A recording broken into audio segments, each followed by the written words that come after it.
Hey guys, today I'm going to let my brother-in-law Adam drive my Model 3. He's a car enthusiast, but he's never driven a Tesla or an EV for that matter. He's been in my car a couple of times, but not actually driven the car, so I'm going to let him drive it today, and we'll see what his reaction is. Hopefully he likes the car. Maybe I can convince him to get one. That would be awesome. So if you're interested, stay tuned.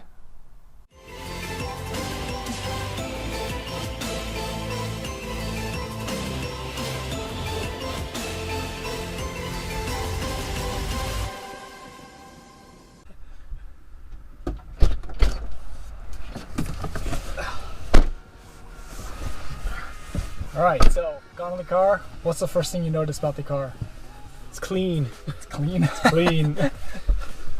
By clean, I mean there's nothing. There's just nothing. Minimalistic. There you go. See? Just the screen and the steering wheel.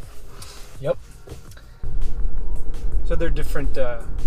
There you go. Regen braking. See that? That was regen. Not used to it. That'll take a few minutes or more. So I'm gonna one pedal driving. Always an adjustment. It's actually really cool. I like the idea of one pedal driving, or at least coming close to it. Yeah. So I won't look straight for my speed. Yeah, there you go. Start to do that. That's an adjustment too. It takes a little bit to get used to. So does this one have where you can tighten up the steering at all? It does. Right now it's on regular. You want to put it on sport mode? Sure. See if I remember how to do it. I don't know if I can do it while you're driving. Let's see. It's light, which makes it easy, but I was just curious from a, if you're driving it a little bit more spirited. Yeah, there you go. So I got it in sport mode now. Yeah, I like how clean it is. I wouldn't, as far as the look, it looks really nice. It's functionally, I wouldn't mind a few more buttons, but it's probably just, things that you think you use more often, but maybe not, because everything else is probably on the stock. Is it just, I would just think like window defroster? Defroster, yeah, that's all on the screen. Yeah, everything is on the screen. So. That's actually my first question was basically, like, what do you think of the minimalistic design and everything on the screen is just like everything on the screen displayed basically instead of having knobs everywhere? Sure. So, yeah, like my first impression was just, it looks obviously futuristic. It's really clean. There are certain things I think would be nice to have the button, but I don't know if that's just like way of the future. I guess just so it's just, it's probably just more of what we're used to. That's all. But maybe like the window defrost, are lights on the lights. Headlights you're talking about? Yeah, headlights are automatic. Okay, so it's just automatic. But is there any control? Or you can there is a control, I think. So here it is. Okay. So headlights on, off. It's on auto right now, so you can't control that. I just have it on auto. Yeah, I don't mind that. I think I'd be interested to see where the kind of automotive industry would go in general. I think even I read Mazda might even get rid of touchscreens in general, which is interesting considering that is interesting. Tesla's complete opposite, especially in the Model 3, where everything's done via touchscreen. Yep. So I don't know. And then even other Tesla models, if they're going to move it all this way, where that is interesting. I wonder if they're going to do that. Well, have they? I don't know if they've released the refreshed Model S's, what the interior design is going to look like. I've read that they might change it to this, where it's minimalistic only on the screen. For the most part, I like it, and the screen is nice, so at least you have that. You're not talking about like a low-resolution screen. Everything that you need is pretty apparent and obvious just right here next to the driver. So I like that. So even, I think it's implemented well. Definitely takes some getting used to, but yeah. There's even like, on here too, there's like the quick controls too. So it's like everything kind of like exterior lights, fog lights. You need to adjust your mirrors and your steering wheel. You can do that right here. Okay. Just display brightness, auto is all right there. So they do have a lot of things, quick controls, Right. Just things you need to get done really quick. Yeah, most of the important stuff, it's pretty accessible. You're not digging through the menu to it's automatic. Yep. There you go. So, even better. So we have 3 Model 3s in a row. I see 2 in front of us. Look at that.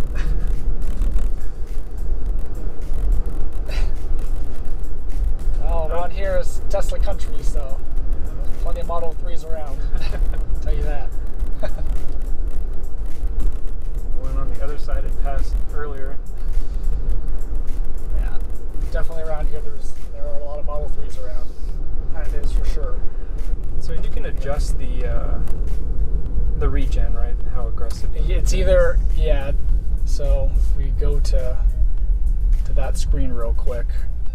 Regen on here is, where is it? I think. Yeah, so it's, standard or low, that's it. Only 2 settings, and low is more like a regular car, where it doesn't really do too much, but it's still there.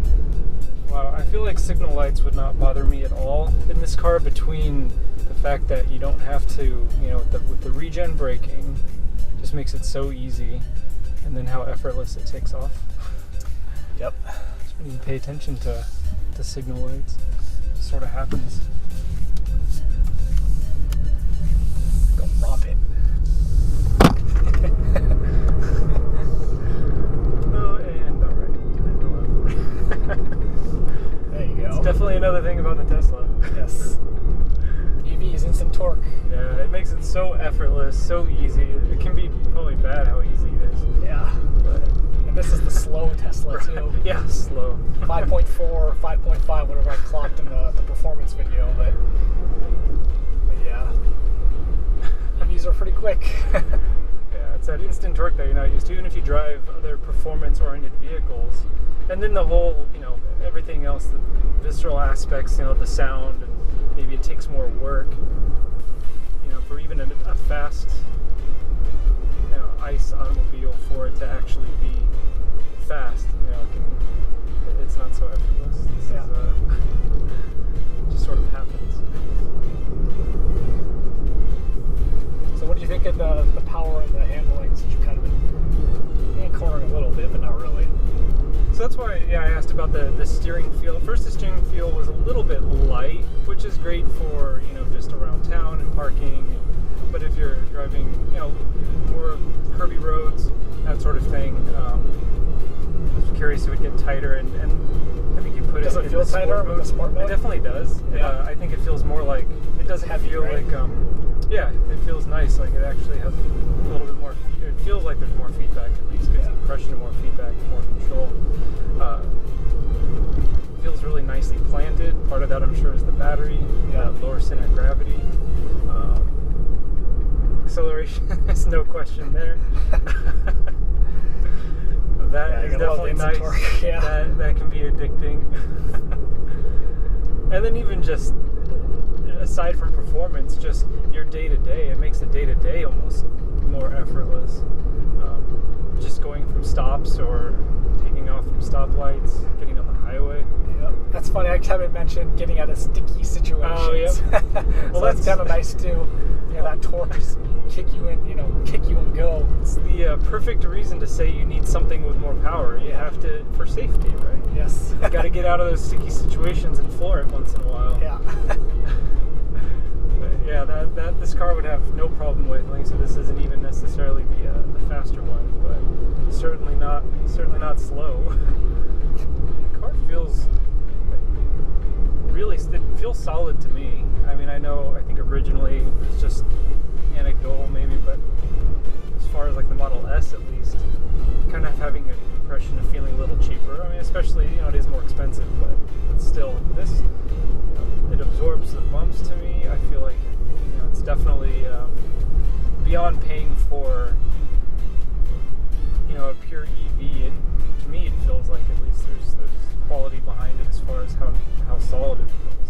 Yeah, no, I like the handling of this car too. It's pretty good. It's pretty stiff and solid for a EV car. Yeah. It's not like a Civic or it doesn't just have some that. whatever get you around car. It's got some performance. Yeah, You know what's performance oriented. Definitely. That's what's nice. I think what makes the Tesla stand out so much is it checks that box, whereas a lot of other EVs, especially are more, the traditional EVs that you see, or if you decide like your to Leaf, your Leaf and your Bolt, or Volt. This car will just destroy those cars in performance, like handling and stuff.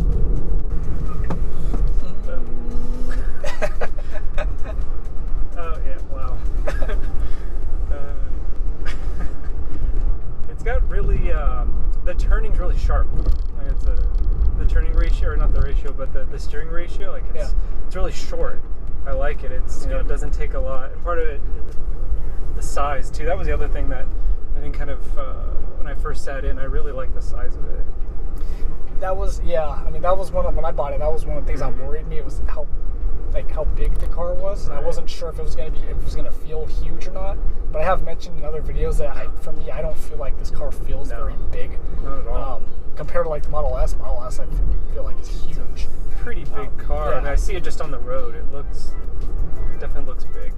Yeah. It's nice is this doesn't feel small either. We have it's a pretty roomy car. Town, definitely a roomy car. And then I said just the steering feel. It's not a big car, but it makes it feel smaller probably than it even is. It's just even that right turn, it's just really short. All right, so now that you've gotten the whole 5 minutes with the car, what kind of things do you like about it, and what kind of things don't you like about it, if you have any of those in 5 minutes? So, for me, with kind of alluding to maybe generally speaking, the Tesla just checks a lot of boxes. I personally view cars as more than just an appliance to get you from point A to point B. The Tesla has the whole idea of, all right, well, it's a pure EV, you're moving away from regular gas, compared to something that's, whether it be something like a Prius that's been around forever, but obviously better gas mileage, or a plug-in hybrid kind of in between. The Tesla, it's fun, especially just in a few minutes here, it's fun to drive, it's engaging, and it's a great car. At least for me, it seems comfortable, but yet sporty, so it just seems all around like a really solid car to check all those boxes. Yeah. Go Tesla. Yeah, go Tesla. Plug for Tesla. Dislikes, there's not a whole lot, and I think when you, at least for now, when you compare it to what else is out there, I don't know enough about whether or not it's fair to compare Tesla manufacturing or longevity compared to another brand that has, a pure EV, or build quality. Those are things that may be in the back of my mind. But as far as driving and just feel, there's, that's a separate issue, I guess. I think I'm already getting used to the screen, the minimalistic inside. That to me is a positive. It's just, I don't mind a couple extra buttons, but that's just trying to be nitpicky. I don't think it's something that would be a deal breaker at all. One thing I was almost going to say was fuel economy, but I guess in this case it would just be efficiency. So that's right. That's right. No fuel for this car. And a nice thing too, for me personally, I don't have to pay for energy because I get free energy at work. So on top of like having a cheaper gas bill, energy bill, I get it for free, so it's even cheaper than that. So it's even better. You can't get that with gas. So true. And that would lead me maybe to my other negative, and this is probably just for anybody else when it comes to longer trips. There's just a little bit more planning. I think that's at least for Tesla, that would be limited quite a bit just on their existing network. If you're looking at other EVs, I think there are a couple of examples that actually have a little bit more range at this point. Most have less range, but as far as the planning, I think Tesla has a leg up. Yeah, they do. The supercharger network they're still building it. I see people online on the forums giving, I went on this road trip from California to New York, or wherever, Washington to Florida, or wherever, and they just use the supercharger network to get where they need to go. So it's pretty good if you want to go pretty much anywhere in the US or even some parts of Canada. Depends. We're definitely lucky in California. It seems like there's no problem. There's lots of them here. You can get anywhere in California. So I guess whether or not that's truly a negative is arguable, but it's just something that, like, all right, well, it's an extra thing to think about, but that's maybe the direction we're going. So yeah, well, with technology too, it's charging times will be faster in the future. Look for the day when you can charge your whole battery in like half an hour. Yeah. To see when that day comes, that'd be cool. That'd be nice. After you punch it.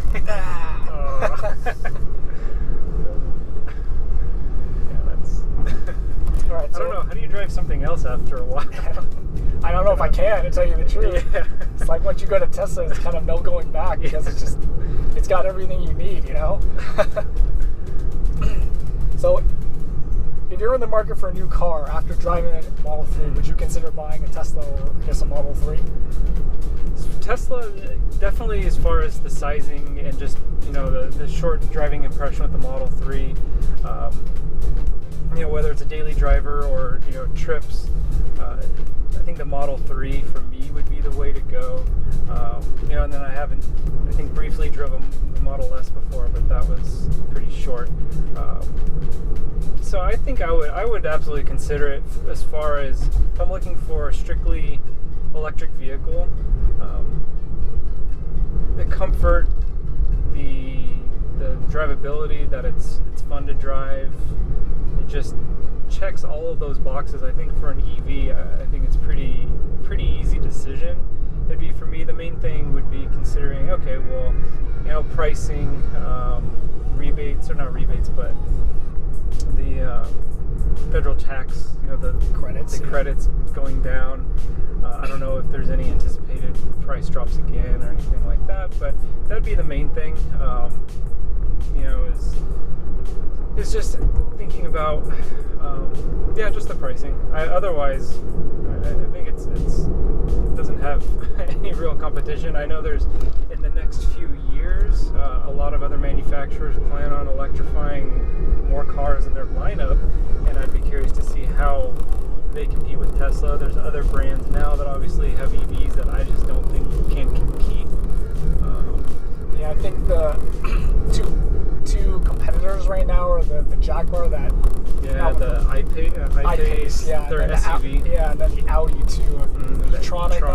But I think from what I remember, both those cars are way behind the Tesla. So they're just not even close in terms of battery not range, but just the way they have their batteries and all sorts of different aspects of those cars are kind of nowhere near Tesla. Yeah, definitely. The Jaguar, I think, at least from what I've read and seen, has the driving dynamics. It looks good too, compared to some other EVs besides the Tesla. So it looks good. It seems like it's fun to drive, but maybe in terms of the range, it's still probably not quite up there with the Tesla. And then even pricing, I think those are still more expensive than say the Model 3 at least. So if you're looking at a relatively affordable EV, I would highly consider a Model 3. Yeah, definitely. Yes. And that's why I bought it, because it's not super cheap, but it's not super expensive. It's not Model S expensive, so it's just the mass market Tesla. So it did, for me, it worked in my favor to get it, because saving a lot of money, doing good to the environment, and it wasn't too badly expensive. Saving some money in the long run with fuel, and especially in your case, at least for now, if you're not paying for energy, then that's a huge win. Even better. It's one of my concerns, especially from a performance, if I want something that is not only going to either save me on gas or in this case not use gas at all, and still have that fun to drive, was just the fact that it is so quiet. You don't get that normal, the sound of the engine, the exhaust, and all of that. All you get is whoosh and synchros. So making electric that was something that I'm like, I wonder if I would still be satisfied, or need another performance car to sort of satisfy that. And for me, at least at this point, I'm good with that. I feel like it's still in its own right it has it's exciting to drive because it's different. It's not just like, all right, yeah, you get used to driving whether it's a turbo 4 or V8 and what comes with driving a performance car with those attributes. But in this case, all right, well, you have your own type of excitement in driving an electric car, even if it is just that hum, but the instant torque, how easy it is. So I mean, yeah, it's not something I think I'd be concerned with. I think I could still definitely be satisfied from a performance standpoint without the other kind of other aspects of a performance car, and the, like sound and even shifting and that sort of thing. It's funny you mentioned that, because like on the forums, a lot of the guys that have P3Ds will talk about that same way, where it's like it's quiet, but it kicks you in the pants so hard that not having all the engine noise and the exhaust and like the engine rumbling and stuff vibrating the car is like, it's all good when you got a P3D and it goes that fast off the line. Yeah, you kind of forget about it anyway. Punch. Yeah, exactly. You're worried about how you're getting thrown back in your seat. Yeah. I mean, God, P3D has so much power. It's ridiculous. So I hope that reaction kind of enticed you, maybe if you're kind of on the fence about Tesla. If you are on the fence, go test drive the car. Like, that is what Tesla stores are for. So you can test drive the car, see what it's like. They will have no problem letting you test drive the car. So if you're on the fence, just go get in one and see what it's like. That's the only way you can ever know how driving the car around is. So if you have any questions, if you thought the reaction video was fun, let me know. If the other video was helpful, don't forget to comment, like, share, and subscribe. Thanks for watching.